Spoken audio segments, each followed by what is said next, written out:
erri vjetër për pronat mes dy vëllezërve në Xipër të plosit përfundoi me 3 të vrarë. Një 33 vjeçar është qelluar për vdekje me thikë nga xhaxha i tij për shkak të një konflikti pronësie. Një konflikt pronësie mes kushërinjve përfundoi tragjikisht në qytetin e Gjirokastrës.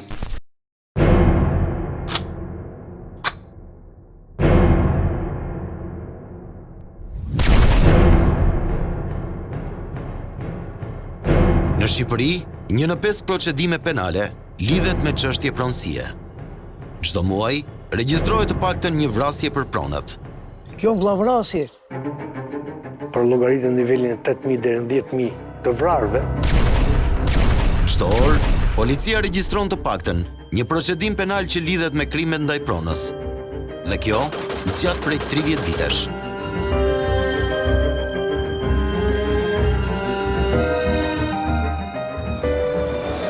Ju lutem bani qetësi, ju lutem. Një ligj problematik, i miratuar në emergjencë, ka nxitur vllavrasjen dhe ka prodhuar një faturë miliarda dollarë.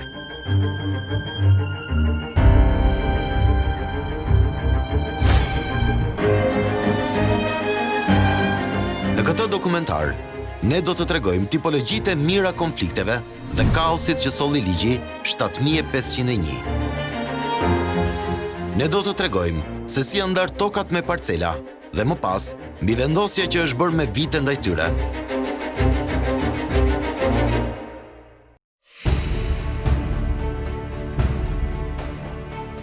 Këto toka të ndara në ngastra të vogla janë fytyra që i dha bujqësisë ligji 7501, drafti më i debatueshëm i këtyre 30 viteve demokraci.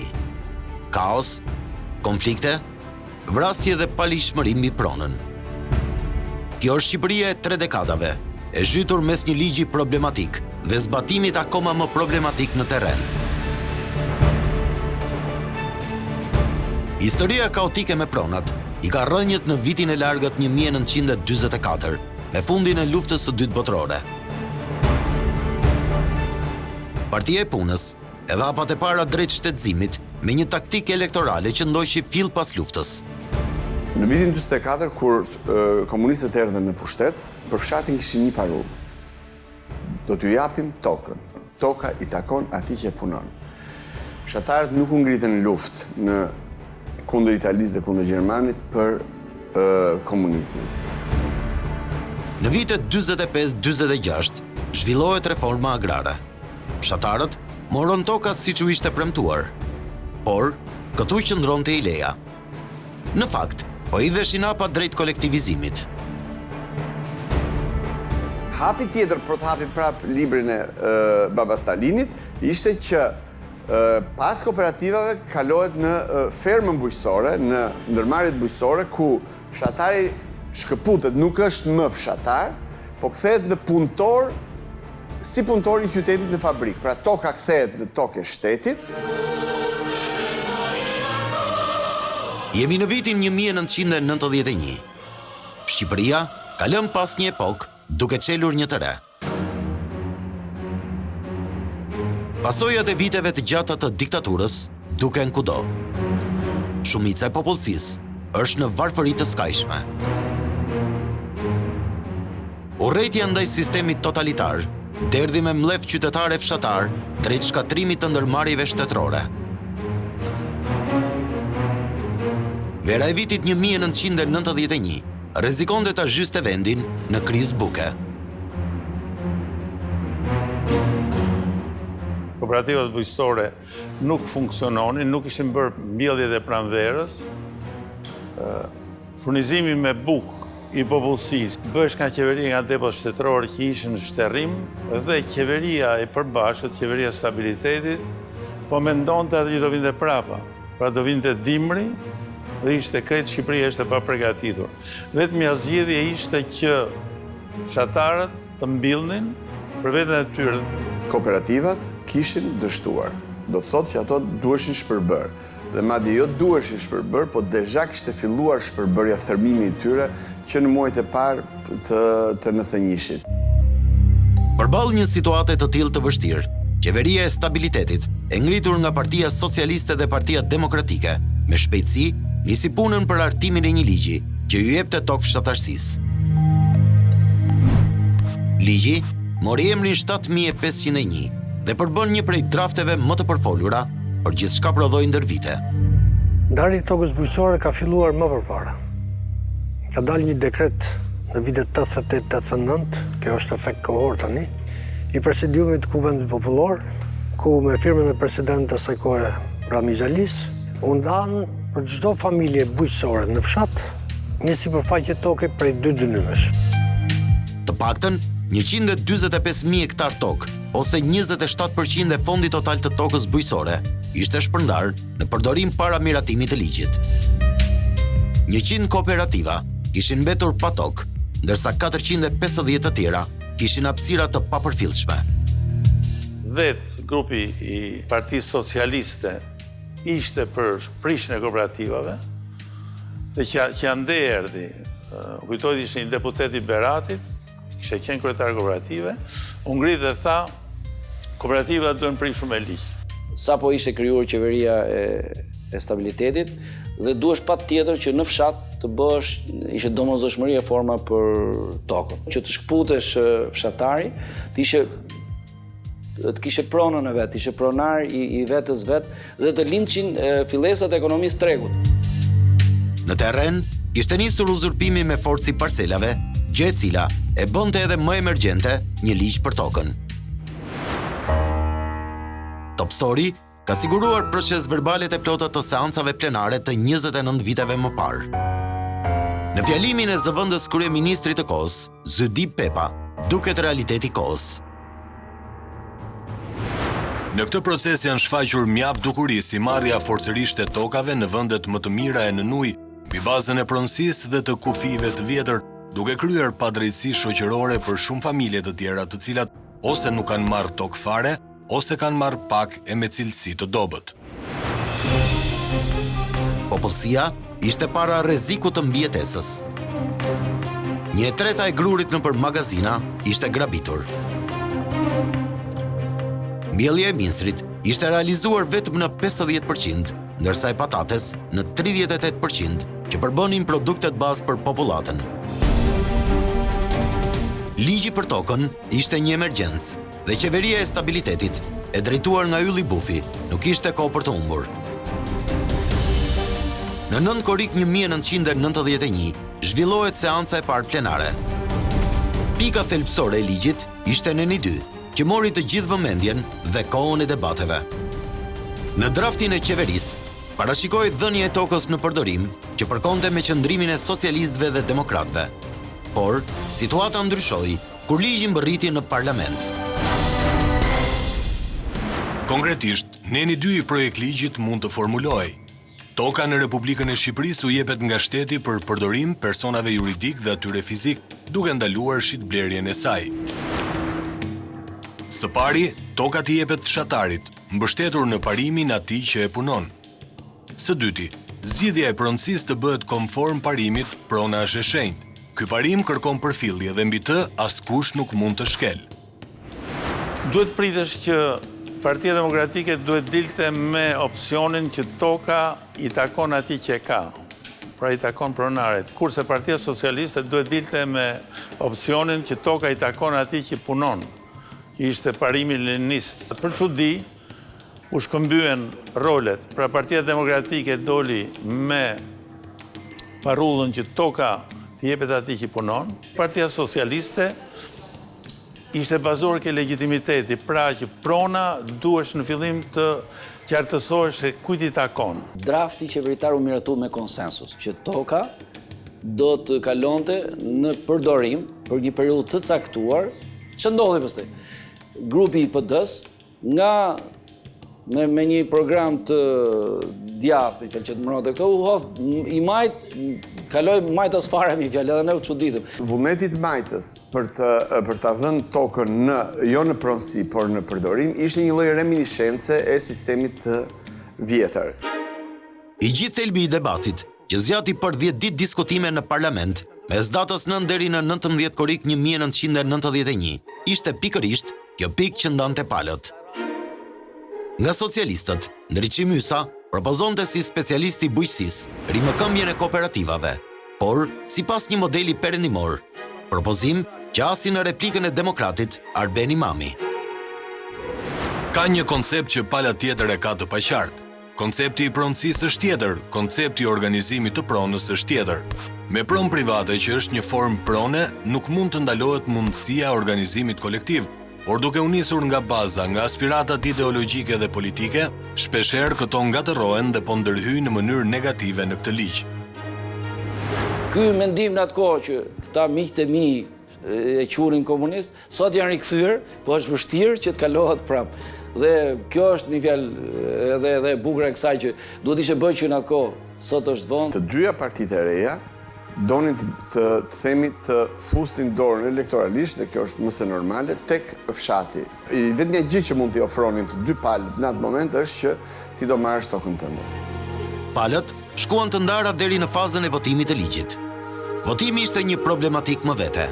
Votimi ka nisur me nenin 1 para se të votojë ligji në parim.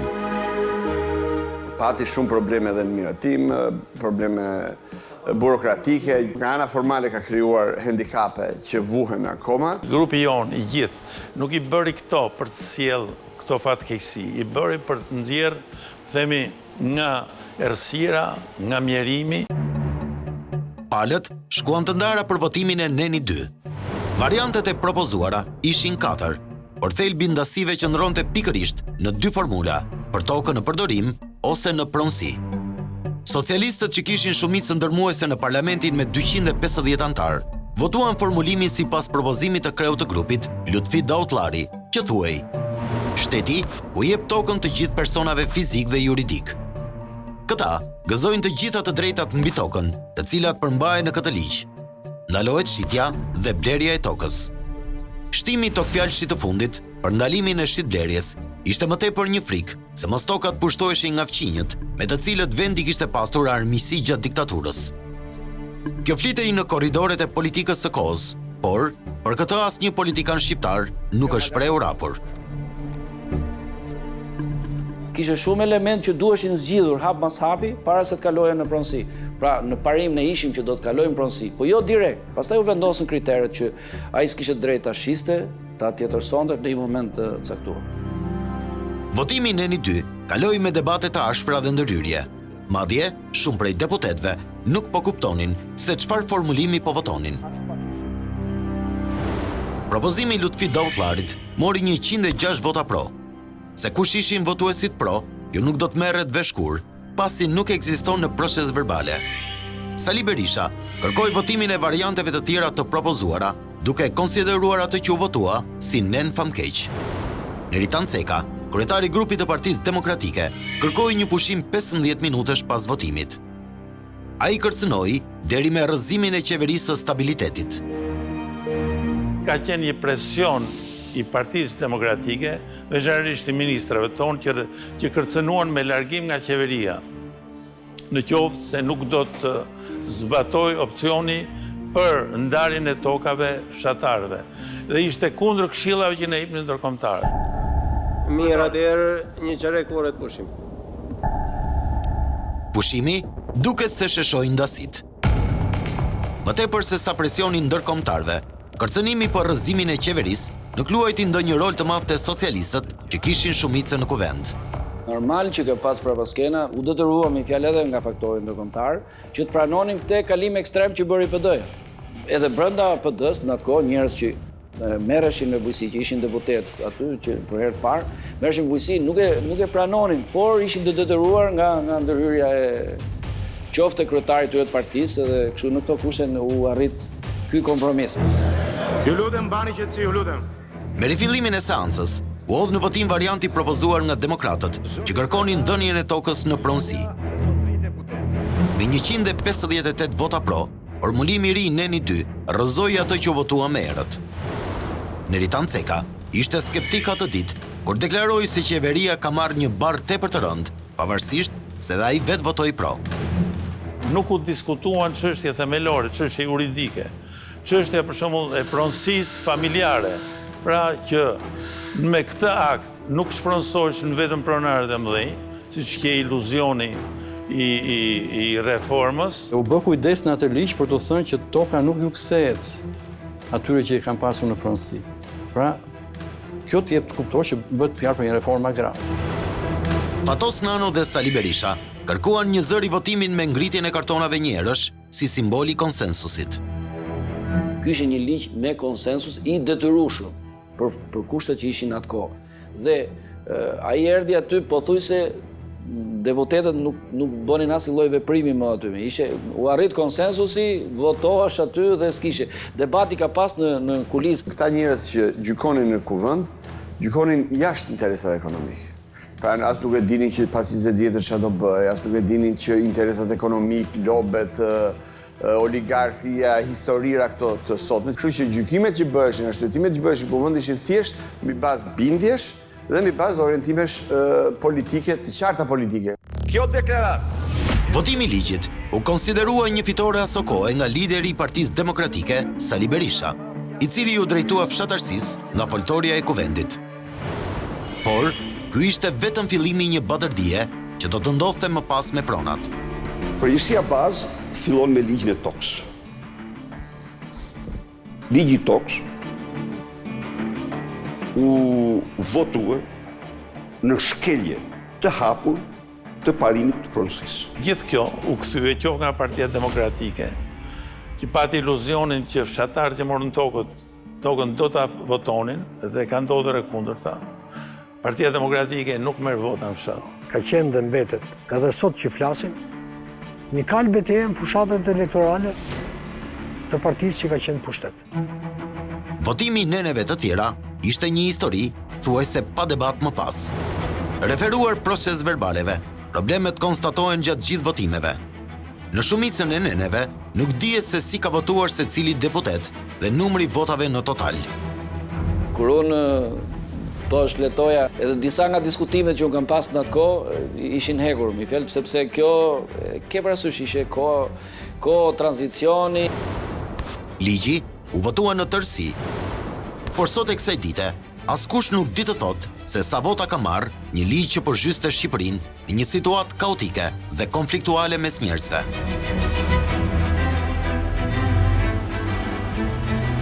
Edhe atje ku është kthyer në tokën e vet, fshatari ka marrë tokën e vëllezërve të motrave, pra ka krijuar një konflikt të pazgjidhshëm. Ka pas dhe një kategori konfliktesh të atyre që pretendonin se janë familje bujqësore apo që përfitojnë tokë bujqësore me ligjin 7501, por që komisioni nuk i ka pranuar për shkak se sipas tyre ata nuk banojnë më në fshat dhe nuk kanë qenë antarë të kooperativës bujqësore në momentin që ka përcaktuar ligji 7501. Gabimi themeltar në procesin e hartimit të ligjit, kur u vendos të ndahej toka e kooperativës, pra të shpërndahej prapë mbrapsht, nuk u dha toka që kishte futur kooperativë dhe të jepej mbrapsht ajo tokë, por u vendos ndoshta edhe në ndikimin e një lloj barazitizmi që ishte reminiscencë e sistemit kaluar, u vendos që të ndajë në mënyrë të barabartë midis të gjithë frymëve që kishte kooperativa.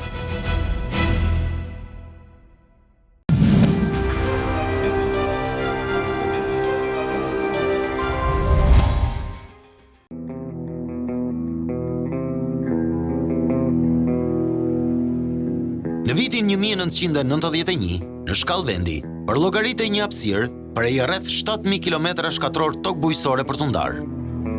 Ligji 7501 erdhi si një ligj për rimëkëmbjen e ekonomisë bujqësore, por efekti ishte totalisht i kundërt. Tani që po ndanin një tort ku jemi të gjithë barabartë, secili pretendonte të merrte tokë, edhe ke toka e keqe, edhe ke toka e mirë, edhe ke toka si bukvale, edhe ke toka si rër, e kështu me radhë. Dhe kjo bëri ato qindra mira rripat e vogla të tokës, të cilat praktikisht janë nga 2-3 metra të gjëra, në shumë raste, nuk fundot asnjë lloj mekanike. Kjo ndodh sidomos në zonat fushore. Në zonat fushore, ku atje në ato kooperativa bujqësore që kanë qenë sidomos kooperativa të tipit lartë në atë kohë. Kjo sipërfaqe 700.000 hektarësh, sot është ndarë në mbi 4.2 milion pasuri. Ky ligj, ky ka penguar dhe do pengojmë më tej zhvillimin e lirë të ekonomisë në fshat, sepse nuk dihet ku është prona, me prona që janë nga gjysmë dy lymit.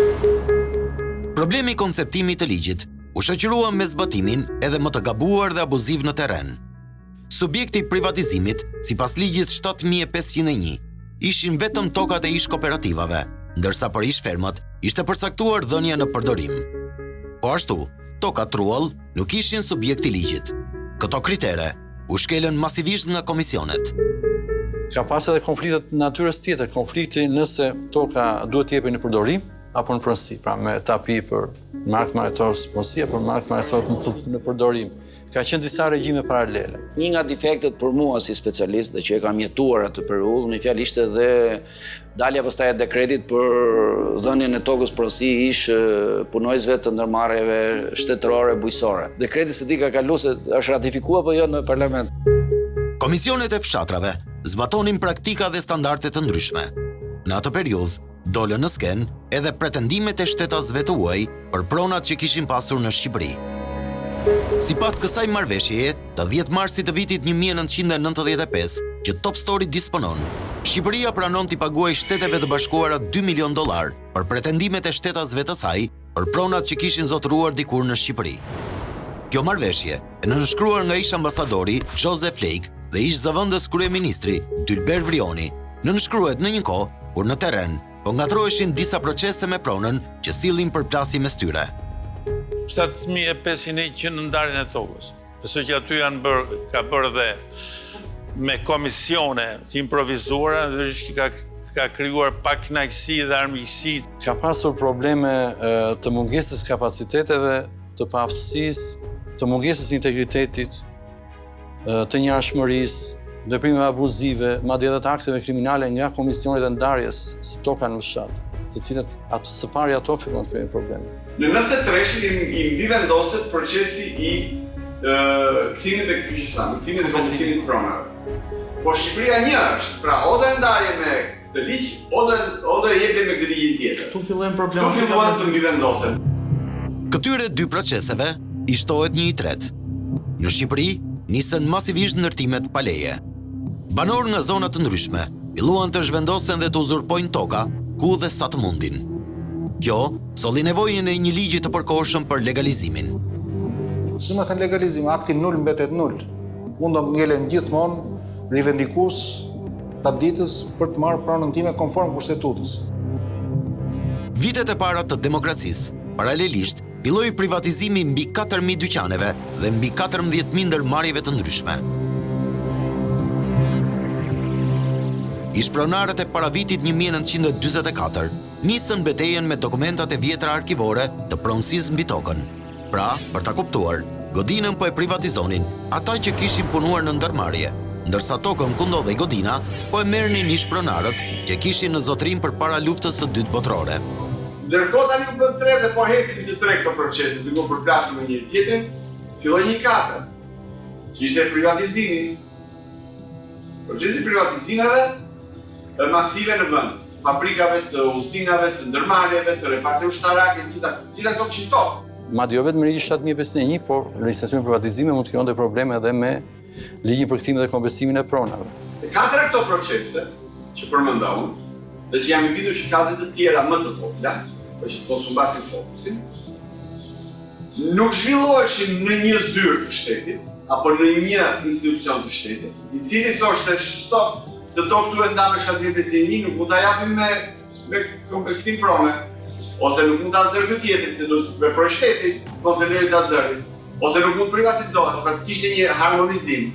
Po çdo proces vepronte i pambarur nga tjetri, i pa lidhur me tjetrin, dhe kjo bënte që me ligjet e veta secilit, i fshet nga njëri tjetri se secili donte parcelën e vet, dhe kjo bënte që mbi një territor të vepronin të gjithë. Sigurisht që kjo krijoi pastaj konflikte mbas konfliktet na sollin legalizim dhe ku ne paguajmë ishpronarin apo pronarin që ka pasur. Thënë më thjesht, kjo është Shqipëria e këtyre 30 viteve, një kaos total ligjesh mbi pronat që përplasen mes tyre, zbatohen keq dhe shtuar abuzime kriminale kanë prodhuar mira konflikte. Konfliktet e pronësisë, që për llogaritën në nivelin e 8.000 deri në 10.000 të vrarëve, po themi. Janë me mirë apo jo, unë këtë nuk mund ta them, nuk di ta them. Ka shumë raste kur vepra penale dhe jo vetëm vrasjet kanë si origjinë konfliktet e pronësisë. Ne kontaktuam policinë e shtetit, por nuk morëm asnjë përgjigje lidhur me statistikat e rënduara nga krimet për pronat. E fundit në radhë ishte vrasja e një 60 vjeçari në Vlorë nga fqinji i tij. Motivi ishin mosmarrëveshjet për një pronë që pretendoi nga të dyja palët. Një vit më parë në Dibër, një person vrau vëllain, nipin, e më pas vetëm për pak metër tokë. Integriteti jo i dur i gjykatave në këtë periudhë 30 vjeçare ka ndikuar në gjithë problematikën e konflikteve. Nëse njerëzit lodhen duke pritur që çështjet zgjidhen nga administrata shtetërore dhe nga gjykatat, pastaj mund të kalojnë edhe në ekstreme, pra dhe në vepra penale të rënda. Ka ndodhur edhe vrasje. Ky është Zefnoka nga fshati Luzi Fushkrujës. Prej 29 vitesh, ai ka të hapur një konflikt me kushëririn e tij për një parcel prej 1750 metra shtok. Nikolnova quhej. Ai ka pushtu tokën. Ta zgjidhje shteti këtë çështje. Shteti edhe ta vej para përgjegjësisë të njeriu që na ka fut e në gjykatë që na ka fut vllavrasje. Kjo vllavrasje. Vetëm fillu lufta tash çfarë do bëjmë ne? Në vitin 93, Zefnoka ka marrë 10.900 metër tokë sipas ligjit 7.501. Ai u pajis edhe me aktin e marrjes së tokës në pronësi për këtë sipërfaqe të ndarë në 5 parcela. Këtë tokë ma ka dhënë shteti 92-93 Komisioni i Tokave me gjithë dokumentat e marrjes tokë, akt marrje në tokës. Në 2011 ka marrë certifikatën e tokës. E regjistron zyrë pasurisë. Konflikti është pikërisht për parcelën me numër 109 fraksion 12. Zefi posedon certifikatën e pronësisë të siguruar në vitin 2011. Në fakt, ajo tokë fizikisht zotërohet nga kushëriri i tij, i cili ka ndërtuar edhe banesën aty, po në vitin 2011. Toka ka qenë e babës tim. 2011 ma ka pushtu bonin shtëpinë, e më pushtoi pjesën por, ai nuk ka dokumenta. Në fakt, ka një mosperputhje me sakti marrjes së tokës në pronësi që Zefi ka marrë në vitin 93 dhe certifikatës së pronësisë së vitit 2011. Parcela 109 fraksion 12 nuk rezulton në 5 pasurit e AMTP-s. Aty në fakt rezulton parcela 109 fraksion 11 që gjykata çuditërisht konstaton se nuk ka informacion se në pronësi të kujt është. Hapësira e kësaj parcele është 1750 metra, që përkon pikërisht me hapësirën e parcelës 109 fraksion 12 sipas certifikatës. Referuar dokumentave, parcela e kushëririt të Zefit, Nikollës, është me numër 109 fraksion 9. Rezulton se problematika këtu qëndron tek mospërputhjet mes parcelave në terren dhe dokumentacionit. Shkova në bashki. Bashkia më drejtoi në 2014, më drejtoi në Kruj, në gjykatë, kjo gjyqtarje. Monte krah në ajo pala tjetër, për krahte atë, pushtuesin e tokës, parcelës, e për krahte, me gjithë ekspertën, e mori ekspertë shoqen e vet. Gjykata në fund rrëzoi kërkesën e Zefit, por problemi mbetet ende pas zgjidhje. I moshuari sot disponon certifikatën e pronësisë, por abuzimet në terren të zyrtarëve kanë prodhuar një mospërputhje të madhe mes dokumentave dhe situatës në terren që ka futur në konflikt kushërinjt. Ajo parceli komplet tokë e babës tim. Ajo është tokë ime. Shpun nga ajo aty. Që më merr motë që e kam ngarkimun. Ka vënë certifikatën aty. Nesër vjetatimit ja paguaj unë. S'ka për paguajtaj. Një grup tjetër mosmarrëveshjes janë ato midis vet familjeve bujqësore. Pra mbasi kanë marrë tapit, i thonë ato. Pra, aktet e marrjes tokës në pronësi, kanë hyrë në konflikt me njëri tjetrin, shpeshherë duke përfshirë edhe komisionin e ndarjes tokës së fshatit. Ligji për 7.501 deri rreth vitit 2000 funksionoi dhe kishte sens. Pas atij viti, pjesa dërmuese e AMTP-ve, akteve të marrjes tokës në përdorim apo në pronësi më pas, janë abuzive. E them me përgjegjësinë e funksionarit shtetëror, pavarësisht se nuk mund të zhbëhen si procese. Kjo natyrë konfliktesh, si denoncimi i Zefnokës, janë problematika që konstatohen kryesisht në veri të vendit, ku familjet u kthyen në tokat e tyre sipas kufive të vjetër. Shpesh ka pasur mosmarrëveshje mes pjesëtarëve të një fisi kur nuk janë respektuar kufit e vjetër. reforma, sepse ky ishte një ligj reform, nuk pati efektin që nga Tirana e deri në veri, të gjithë pronarët u kthyen tokat e tyre. Nuk u zbatua as 1 metër katror i reformës agrare. Toka shkoi në kufit e vjetër. Nuk pat probleme, por në pikpamjet bazës dokumentare, domethënë është e njëjta situatë, domethënë që AMTP-t janë në një vend tjetër, aktet e marrjes tokës në pronësi janë në një vend tjetër, ndërkohë që tokat figurojnë në realisht domethënë të ndara në titull pronësie për persona të tjerë. Në ramën e regjimit, kryesisht banorët kanë pasur marrëveshje dhe kanë marrë pronën e vet. Kolnikja nga Velipoja ka arritur të kthehet te tokat e të parëve të tij, ashtu si shumica e banorëve në veri të vendit. Por problemi i sot është se ai nuk arrin të marrë certifikatat e pronësisë për 25 dynym tokë që i posedon fizikisht pas të rënies së sistemit. Për këto troje, nuk ka asnjë pretendent tjetër veç familjes Nikja dhe nuk ka mbivendosje. Këto prona i kemi trashëgimi po nga familja, po ashtu edhe ndave me komisionin e ligjit 7501.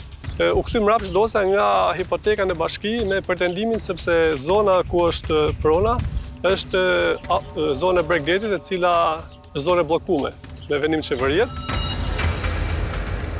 Ai zotëron edhe një vendim gjykate të vitit 2017, që i njeh pronësim për parcelat e pretenduara. Nikja depozitoi sërish dosjen dhe hipoteka e kthen për herë të dytë. Arsyeja që nuk u regjistrua ishte ndryshme nga e para. Ne jemi banorë të fshatit sektor me pasaportizim dhe prona ndodhet në fshat tjetër, pula i plazh. Pra që bie nesh me ligjin 7501 për shkak se banori është në fshat tjetër dhe prona ndodhet në fshat tjetër. Prona ndodhet në pula i plazh, e cila është një kufi, një rrugë ndarëse midis të dy fshatnave. Ka ende konflikte të cilat burojnë apo janë bijim i mosmarrëveshjeve midis fshatrave për territorin të cilin ata kanë pasur një decizion për ta ndarë. Dhe ka pas raste dhe është provuar në gjykime. Veç faktit që rezulton me pasaportizim në një fshat tjetër, Nikja nuk po arrin të marrë dot certifikatën e pronësisë për një arsye të dytë që e pengon. Fshati Velipoj thot ka qenë kooperativë bujqësore, pjesa më thanë rrugës. Ndërsa pula i plazh në 92-shin ka qenë subjekti ndërmarrjes bujqësore Velipoj. Pra dy emërtime të ndryshme dhe kjo është arsyeja që nuk përkon me ligjin 7501. Ky denoncues nuk po gjen dot të drejtën, pavarësisht se prona e është njohur edhe nga gjykata. Ndërkohë, abuzuesit me trojet në Bregdet kanë siguruar certifikatat e pronave të vjedhura. Me dhënë banorëve të tjerë që nuk kanë pas as pasaportizim fare në Velipoj. Thjesht kanë ardhur me korrupsion, me xhana, kanë arritur marrin sipërfaqe toke. Familja Nikja në Velipoj nuk merr dot certifikatat e pronësisë me argumentin se nuk ka qenë banore fshatit në kohën e ndarjes së tokës. Por në një tjetër denoncim të mbërritur në redaksinë e Top Story, kemi zbuluar se ky standard është shkelur hapur diku tjetër. Arjan Moçi nga fshati Kryegjat i Fierit, në vitin 94, është njohur si pronar i lishëm nga gjykata për 17 hektar tokë, të cilën e trashëgonte nga babai Andrea Moçi. Edhe sot, ai nuk ka mundur të marrë certifikatat e pronësisë, pasi toka është ndarë sipas ligjit 7501, edhe pse kjo binte në kundërshtim me vendimin e gjykatës. Moçi ka kallëzuar penalisht ish kryekomunarin e Dërmenasit, zyrtar të ndarjes së tokave dhe përfitues. Siç rezulton nga shqyrtimi gjyqësor, vetë zyrtarët e ndarjes së tokave kanë pranuar se u është dhënë toka nga parcela e familjes Moçi edhe familjeve me pasaportizim nga fshatrat Radostin, Shtyllas e Havaleas. Kjo përbën shkelje të hapur të ligjit 7501, që përcakton qartësisht se përfituese janë familjet me pasaportizim në fshatin përkatës. Moçi ende sot dyerve të drejtësisë, duke akuzuar zyrtar e ish zyrtar për uzurpimin e pronave të familjes së tij, që në total përbëjnë një hapësirë prej 32 hektarësh. Uzurpimi i trojeve në Bregdet është një fenomen që ka prodhuar qindra konflikte ndër vite. Profesor Gëzim Boçari endet gjykatave prej 2 dekadash për një pasuri me vlerë miliona eurosh në Bregdetin e Vlorës. Ne kam blerë në vitin 29, dokumenti i blerjes tapia dhe dokumentin e shpronësimit në vitin 47. Rastin e pronostimes si karakteristikë specifik, që ka qenë ish në B dhe në zonë turistike, kjo pronë i kthehet në këto karakteristikë kthehet vetëm pronarit i regjistrohet në pronësi. Në vitin 2003, gjykata e lartë njoh pronësinë e 142 hektarëve tokë familjes Boçari, si dhe kthente fizikisht 2 hektarë. Ekzekutimin atij vendimi e pengonte një problem me vendimin e vitit 1996, që AKKP e dorëzoi me probleme teknike. Boçari ju drejtua Strasburgut për një pronë që e kishte njohur nga gjykata e Vlorës edhe në vitin 1994. Strasburgu vendosi që pavonesë të zbatoj vendimin e gjykatës së lartë. Që thotë, Komisioni të nxjerrë vendimin sipas kërkesës paditësit Gëzim Boçari. Kërkesa ime është që këtij vendimi që ke marrë në 96-ën, ti plotësosh mangësitë materiale. Mangësia është që është marrë vendimi, duhen firmat e gjithë anëtarëve të komisionit, njëri se kryetari se ka vënë, sepse u vunë në presion. Ka jo pak vendime të formës prerë që i kanë zgjidhur konfliktet e pronësisë, por që nuk janë zbatuar. Dhe ky është një problem tjetër. Një pjesë e tokës aty është ndarë në mënyrë abuzive sipas ligjit 7501, që në fakt nuk gjen zbatimin në këtë terren, ndërsa një pjesë tjetër është pushtuar nga ndërtimet. Është mbushur me ndërtime pa leje, ku policia ndërtimore nuk vepron, sepse ky është miku filanit, ky është miku i filanit, dhe të gjithë janë pushtetarë. Abuzimet e komisioneve vendore dhe përplasjet me Agjencinë e Kthimit të Pronave kanë prodhuar konflikt pas konflikti në fshatra turistik. Nga veriu në jug janë me qindra rastet kur toka në Bregdet është ndarë si tokë bujësore. Një natyrë tjetër konflikti pastaj shumë e gjerë është ajo midis atyre që kanë marrë aktin e marrjes tokës në pronësi apo aktin e marrjes tokës në përdorim me pronarët apo ata që pretendonin se janë pronar të trojeve. Një rast i ngjashëm është edhe ai i Kastriot Ajdinit në Borsh. Ai është trashëgimtar i një azidetit për një truall prej 5000 metra shkatror. Agjencia e Kthimit dhe Kompensimit të Pronave njeh atë dhe 2 pjesëtar të tjerë si trashëgimtar të lishëm. Bazuar në ligjin e vitit 93 për kthimin dhe kompensimin, ai pajiset me certifikat provizore pronësie derisa të bëhej azhornimi. Por më pas, edhe pse toka ishte truall, sipas përcaktimit të Komitetit Ekzekutiv të vitit 81, Komisioni i Fshatit e nda në bazë të ligjit 7501, që si fush veprimi kishte vetëm tokat bujësore. Hajdinit në këtë moment i krijohet mbivendosje.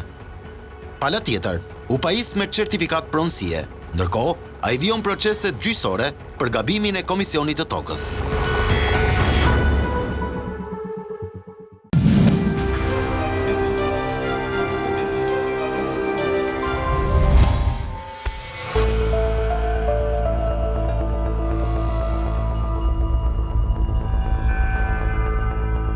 Ndarja e tokave truall është një abuzim masiv që ka ndodhur pasi këto hapësira nuk janë subjekti ligjit 7501.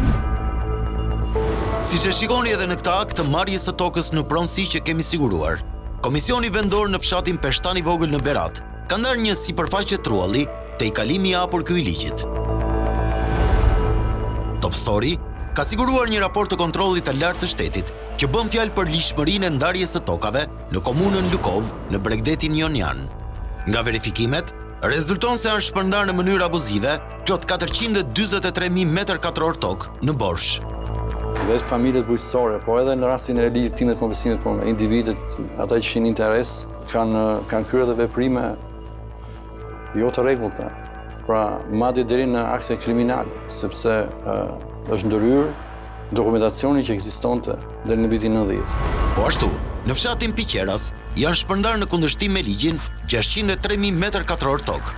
Në Lukov 342.000 m2 tokë dhe në Shën Vasil 112.000 m2.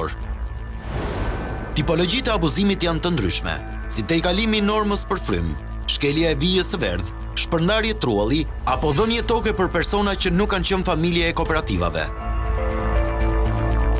Në vitin 2009, zyrat e kadastrës në Sarandu Bastisën dhe u grabiti gjithë dokumentacioni tokës së shpërndar. Ende sot, ngjarja ka mbetur e pasbardhur dhe zaptuesit kanë ligjëruar vjedhjen.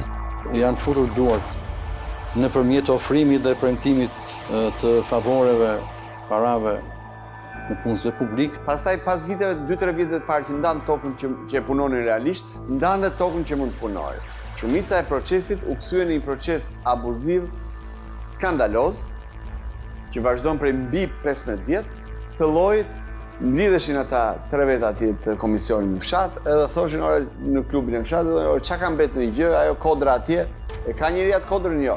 A nuk ja japin filanit? Po ja. Ndarja toka vazhdoi deri tani vonë ka vazhduar ndarja toka. Pra për mua këtu duhet godit më shumë. Abuzimi që kanë bë organet e pushtetit lokal. Nga vetë çështja gjyqësore del që fleta e regjistrit është zhdukur, është grisur, ose ka dalë nga hetimi gjyqësor në raste të caktuara që dokumentacioni i dorëzuar Komisionit Tokës, fshatit, apo në rastin e kthimit të pronave, dorëzuar Komisionit të kthimit dhe konversimit të pronave, nuk përputhej me dokumentacionin arkivor. Mes dokumentave që Top Story ka siguruar, gjenden edhe çuditëra që zyrtarët kanë sjellë me aktet e tyre. Sipas kësaj AMTP-je, të 14 marsit të vitit 96, me numër 135, një banor i Beratit ka marrë në pronësi një parcel 6000 metër tokë në vendin e quajtur Goric. E njëjta parcel i jepet me AMTP edhe një tjetër banori me dokumentin e 4 gushtit të vitit 96. Madje, çuditërisht, të dyja këto AMTP mbajnë të njëjtin numër, pra 135. Top Story ka zbuluar një tjetër rast abuziv ku janë nxjerrë 2 AMTP për të njëjtin person me të dhëna të ndryshme për parcelat. Përmes këtij akti të datës 20 janar 95, një familje bujqësore në fshatin Petov të Fierit ka marrë 17.000 metra tokë. Siç shihet, është përfituar padrejtësisht edhe 200 metër tokë truall. Ndërkohë, për të njëjtën familje është lëshuar një AMTP e dytë me të njëjtën datë dhe numër, por ndryshojnë të dhënat për një prej parcelave. Siç shihet, parcela e rënditur e dyta me numër 31 fraksion 4 ka një hapësirë prej 9750 metër, ndërkohë në AMTP-n tjetër, hapësira e saj përcaktohej 2550 metër, duke çuar totalin e tokës së përfituar në 24000 metër. Pra, për të njëjtën parcel, i jepen të dhëna të ndryshme, dhe kjo familje përfiton plot 7 dynim më shumë me një të rënd të lapsit. Dokumentacioni deri vitin 90, i para vitit 44, dhe deri në vitin 90, dokumentacioni arkivor, hipotekor, katastral, ka qenë shumë i plot sipas mendimit tim. Është ndërhyrë, po sigurisht me akte korruptive pasive dhe aktive, themin. Kjo është zonja Rozeta Zoto, një ish punonjëse policie që kërkon të drejtën e saj për tokën prej vitesh. Historia e saj është një prej dramave të shumta përçarse që ka sjellë zbatimi abuziv i ligjit 7501 deri edhe brenda së njëjtës familje.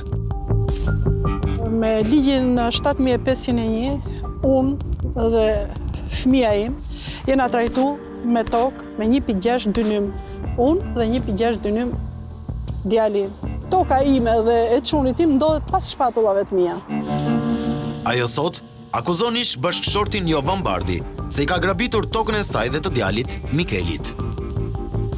Unë jam divorcuar me 20 janar të vitit 1990 dhe figuroja si shtetase banore në fshatin Shinavlash. Me daljen e ligjit 7501, unë jam trajtuar me tokë dhe unë edhe i mbirë. Tokë që unë asnjëherë nuk e disponova dhe nuk e mora dot, pasi toka është tërhequr nga ish bashkëshorti im. Rozeta disponon edhe vërtetime nga pushteti lokal që ajo dhe djali janë trajtuar me tokë sipas ligjit 7501. Në certifikatën familjare të një gushti të vitit 91, Rozeta vërteton se familja përbëhet nga ajo dhe djali Mikeli. Me aktin e marrjes së tokës në pronësi të 25 qershorit të vitit 91, Jovan Bardhi, që njihet edhe me emrin Jani, ka marrë 5800 metër tokë e ndarë në 3 certifikata pronësie. Del që toka është marrë nga ish bashkëshorti me një certifikat familjare, sikur unë kam qenë e pa divorcume. Unë në ndarjen 90-ën, me fjalë dhe nga komuna nuk jam njoftu, qoftë dhe për një firmë të vetme, dhe mas interesimit tim në komuna më thotë që është marrë nga bashkëshorti yt, me fjalë toka, ndërsa bashkëshorti thotë që s'ka marrë gjë unë. Në një kohë që figuron me dokumentacion që e ka marrë ai të gjithë tokën. Në vitin 93, Jovani martohet sërish. Pas disa vitesh, ai shet tokën ku sot pretendon bashkëshorti e tij e parë dhe djali nga martesa e parë. Siç rezulton në kontratën e shitblerjes mes firmëtarëve, rezulton edhe bashkëshorti e tij e dytë. Firma është marrë nga bashkëshorti aktuale që martesën e ka bërë në një kohë që nuk kishte parë lidhje me ligjin 7501. Në fakt, ajo nuk ishte pjesëtare e familjes së Jovanit në një gusht të vitit 91, siç përcaktoi në ligjin 7501. Pra, nuk mund kishte qenë bashkëpërfituese. Po ashtu, ai ka marrë autorizim nga gjykata për tjetërsimin e pronës në emër të fëmijëve nga martesa e dytë. Aty mungon emri i Mikelit, djalit që kishte me Rozetën. Absolutisht është përjashtu edhe nga trungu familjar, me i fjalë, dhe në aktin e shitjes nuk marr pjesë as unë që jam pronare toke dhe as djalim. Në shitjen e tokës ka firmos ai edhe bashkëshortja aktuale që ka edhe fëmijët e tjerë. Rozeta i është drejtuar gjykatës, por as aty nuk ka gjetur zgjidhje. Ajo thotë se ka pasur presione të shumta. Gjykata më ka mbyllur çështjen dhe më ka thënë që nuk të takon, me i fjalë. Thjesht nuk të takon të rriqu sepse kjo punë ka marrë fund, me i fjalë, duhet ishe anku më përpara, je shumë me vonesë, sepse kanë qenë të lidhur dhe me pushtetin vendor. Ka pasur zbatime të gabuara të ligjit, zvaritje të proceseve, edhe ka, them unë, edhe padyshime dhe akte korruptive, sepse në jo pak raste nuk mund të aprovosh, po të duket e pamundur që çështja të zgjidhen në një mënyrë të caktuar. Kjo hapësirë në fshatin e Rapaj të Durrësit dikur ka qenë tokë bujësore. Pas së rënies së sistemit, shumë familje erdhën nga zona të ndryshme. Sot, e rreth 30 vite, familja Xoxhi kërkon të marrë diçka nga pronat që i përkasin para vitit 44, por aty gjithçka është zënë nga ndërtimet. Bëhet fjalë për një hapësirë prej 65 dynymësh. Stërgjyshi imi ka bleme nga pronave këto. Ne kemi tapit origjinale të viteve 21-24. Në përgjykata as diçka fare, nuk na takon gjë. 7501 ka vendos që këto të bëhen zotër tokave. Xoxhi thot se në vitet e para të demokracisë kanë tentuar të rikthente tokat e tyre, por janë përballur me kërcënime. Im ka nosur edhe me armë, ne zgjodhëm rrugën më të drejtë dhe më të ndershme, tankohemi. Kemi bërë disa padi në polici, jemi drejtuar gjykatave, por në atë kohë, siç e dini dhe ju që kanë qenë rëmojrat mëdha. Familja Xoxhi ka depozituar dosje në Agjencinë e Trajtimit të Pronave, por ende nuk ka marrë përgjigje. Do t'i drejtojmë në Strasburg. Kam tapit origjinale të 21-24. Neve duam tokat tona këtu. Nuk kërkojmë asnjë gjë tjetër. Unë do të bëj një shtëpi time këtu, ku stërgjyshi im ka darë djerës. Betejë në gjykata është një kalvar 30 vjeçar për pronat. Vetëm në gjykatën e lartë janë depozituar 30.000 dosje civile dhe administrative. Rreth 7% e këtyre dosjeve janë konflikte pronësie. Duhet të jenë rreth 400 dosje të cilat i përkasin konflikteve që kanë të bëjnë drejt për drejt me zbatimin e ligjit 7501. Dhe mund të ketë rreth 2000 çështje të cilat i përkasin zbatimit të licitacionit për kthimin dhe kompensimin e pronës. Kësaj mund të shtohen edhe një numër tjetër çështjes. Çdo vit, gjykatat e shkallës së parë shqyrtojnë 70.000 dosje administrative dhe civile. 5% e tyre janë çështje pronësie. Nga viti 2006 deri në vitin 2016, kur hyri në fuqi ligji i ri për kompensimin, Strasburgu shqyrtoi 33 çështje me një faturë prej 32 milionë eurosh.